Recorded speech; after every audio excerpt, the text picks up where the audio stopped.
वह आया, धीरे से मुंह खोला, सहम कर बोला, बाबूजी मेरी मदद कीजिए। वह आया, धीरे से मुंह खोला, सहम कर बोला, बाबूजी मेरी मदद कीजिए। घर बार सारे ढह गए, बर्तन भांडे भी बाढ़ में बह गए। देंगे नुकसान की एक एक पाई, आए थे नेताजी जो कह गए कि देंगे नुकसान की एक एक पाई, आए थे नेताजी जो कह गए। मगर पढ़कर अखबार आज का आंसू पीकर ही रह गए। सहायता के पेड़ कट चुके हैं, कागजों में गेहूं बट चुके हैं, आश्वासनों के बादल छट चुके हैं, लेकिन पूरी बस्ती का यही है हाल, हमारे पेट पीठ से सट चुके हैं।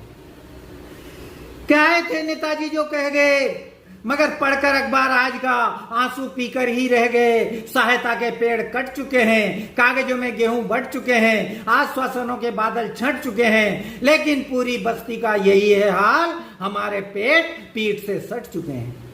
कि हमारे यहाँ भी एक छुटभैया नेता लिस्ट लेकर आया। शर्मा जी, वर्मा जी, गुप्ता जी और प्रत्येक हवेली को उसने गिनाया। सेठ जी, सरपंच जी और साहब जी को कई बार दोहराया, मगर झोंपड़ी वालों का एक भी नाम उसमें नहीं आया।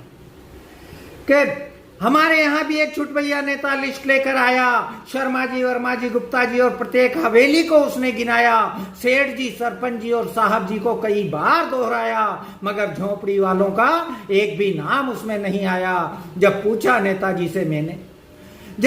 नेताजी से मैंने बाढ़ में सब कुछ स्वाहा हो जाने पर भी मेरा नाम क्यों नहीं लिखाया, तब मुस्कुराकर बोले नेताजी, बच्चू लंबे अरसे बाद तो सुनहरा अवसर आया। चहेतों का नाम तो लिखवाना था मजबूरी, मगर बचा हुआ भी अगर लोगों को खिलाया तो धिक्कार है मुझे जो राजनीति में आया। बहुत बहुत धन्यवाद।